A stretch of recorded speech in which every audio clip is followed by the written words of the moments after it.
This is my favorite part about the Lexus LC 500. That sound!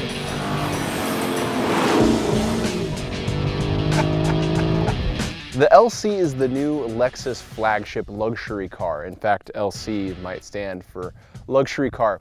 And on the outset, I mean, we have to talk about the way this looks because it's easily the most stunning Lexus they've done yet.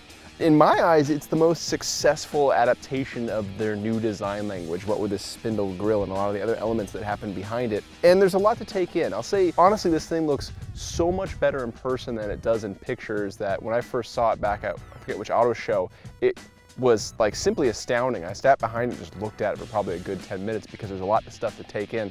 We'll talk about a couple elements that I like, a couple of designs that I'm like, yeah, maybe we should have done something different as we go around the car. The grille is definitely the car's most striking feature from the front, aside from the headlights. The way it morphs as you go down and sort of stretches downward, the effect is like when you look at a point of view camera on a car going fast down a road and the bottom of the screen sort of stretches out. That distortion gives this sense of movement even though the car's sitting still. And it's a really interesting approach that flows nicely into the front end of the car. The headlights and the daytime running lights here on the side, there's some interesting elements happening in here, but probably one of the more puzzling ones is if you get up close and look at the design inside of the glass itself, there's this interesting wavy structure, wavy material that just kind of looks weird up close. And that kind of defines a lot of the car here. Stepping back, we have these massive 21-inch wheels that are sort of black and chrome and a really eye-catching design on this kind of car that matches the overall look. Now, to me, the overall look reminds me of like the SC430 if you were to evolve that car another 40, 50 years. And it's an important thing to do because this car is a descendant of that car in a sense.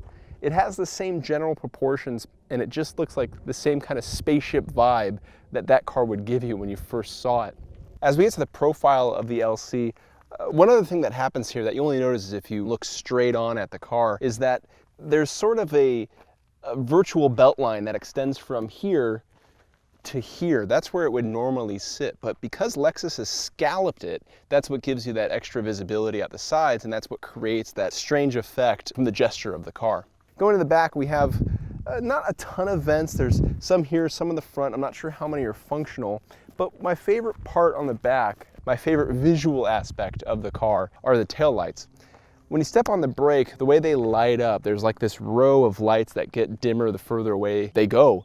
And the effect is similar to when you open up like your bathroom mirror into another mirror and you get that infinity-like effect. It looks really cool. There's almost something like 80s about how it lights up and something very modern about it as well.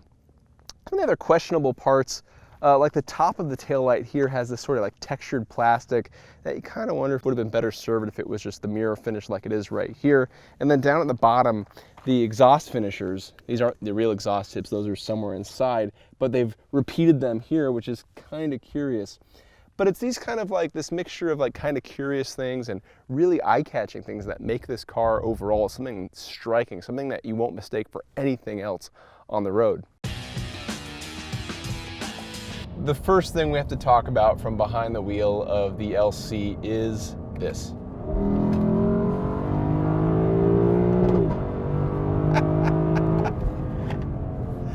That is a sound you would never expect this car to make, especially a Lexus to make. But when you fire this car up and it gives you that bark and that sound and you rev it out to 7,000 RPM, oh man, is that a glorious first experience. But though we have 470 odd horsepower from this 5-liter V8, the acceleration may not feel as fast as it sounds. It does sound, that sounds amazing. It just, you dip into the throttle when you get a chance and it makes you forget about everything else. But the nature of this car is more on the luxury side of things. It wants to have a smooth ride. It wants to feel good at all speeds, not necessarily the fastest ones or going around corners as quickly as possible. So because this car is more about comfort, you can't really criticize it for not being the most exciting to drive at the absolute limit, or being the fastest car that it can possibly be. So let's back off a bit. Let's put it in its comfort mode and put the transmission back in drive and let it do its own thing. Leave it up to its own devices. And when you do that, you find that the ride is very smooth. There's not a lot of road noise or wind noise. There's just that engine noise. And on top of the way this car looks, how strange and striking it is, and how rich this interior feels, the combination is a car that feels special. And ultimately, when you're forking over 6 figures on a car, it should freaking feel special. That's what this car does, and that's the mission it's set out to do. Visibility is not terrible, especially in conjunction with blind spot monitoring. The windshield feels large enough, and although these A-pillars are rather large, you still get plenty of visibility through the left. Blind spots aren't bad, like I mentioned. Large rear glass makes it easy to see out, and all these things combined with the steering and the accuracy it has makes for a car that doesn't feel big in its lane, makes for a car that's easy to place. And that's important because a car that feels easy to place is one that also feels easy to drive. But really though, it's about that. It's all about that. That just sounds good.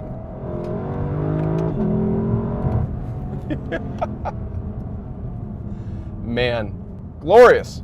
I could do that all day. I could do that all day.